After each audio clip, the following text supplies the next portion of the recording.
Hey guys, it is Monday morning again. I didn't put anything out last week because, I don't know, I tried freestyling it. I don't like scripting this show at all. But what I wanted to talk about was getting me ramped up emotionally and my words weren't coming out straight. So I thought, you know what? I can't focus on any other topic right now. And the topic I want to talk about isn't coming out. So rather than record, I thought I would take some time, first of all, to calm down. And second of all, to actually write down what I was thinking so that I could properly articulate things. So I'm hoping this doesn't come off feeling too artificial.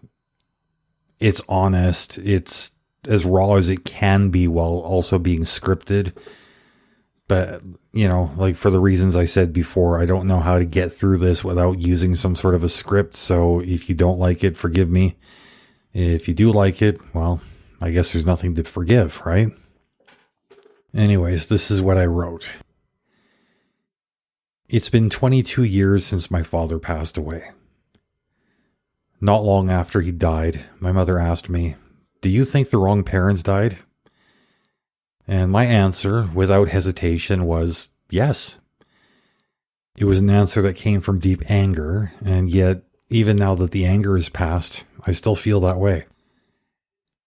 My relationship with my father was complicated. As a child, he was both emotionally and physically abusive, but when I became an adult, he made a conscious effort to make things right. He offered explanation for his behavior, but never excuses.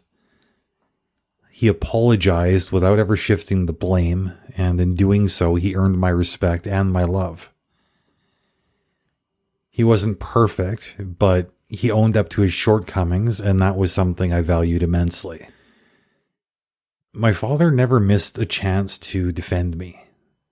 Even when he wasn't the easiest person to like, he was always someone I could believe. He was genuine, through and through. The most valuable lesson he taught me was to take responsibility for my mistakes, and that's a lesson that has stuck with me ever since.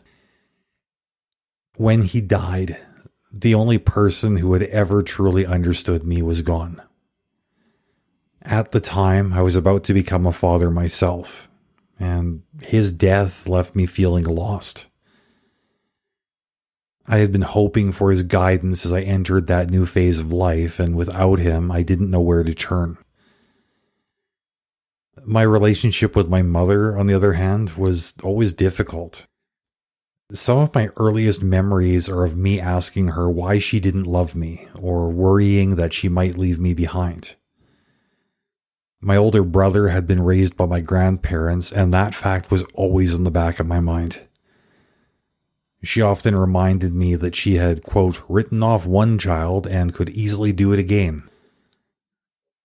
Unlike my father, my mother never took responsibility for her actions. She always had an excuse. If the excuses didn't work, she'd turn to emotional outbursts. But she never did anything to validate my concerns or my feelings. She was deceptive, often engaging in doublespeak, and I never felt like I could trust her. While my father would be the first to stand up for me, my mother would be the first to betray me. So when she asked me if I thought the wrong parent had died, I was overwhelmed with anger. I felt, and I still feel, that my father's life had so much more value than hers. Fate was cruel to take him and to leave me with her. Over the years, there have been moments where I've second-guessed my original response, but every time I come back to the same conclusion. The wrong parent died. My mother and I have no relationship now. I've made efforts to connect with her, but I've found myself in the same position as when I was a child, wondering why she doesn't love me, and knowing that she would never miss an opportunity to hurt me if given the chance. When I think back to that original conversation now, I'm reminded that I've spent the last 22 years dealing with the parent who should have died, while grieving the loss of the one who should have lived. That's the reality I've had to live with, and that's why my answer hasn't changed.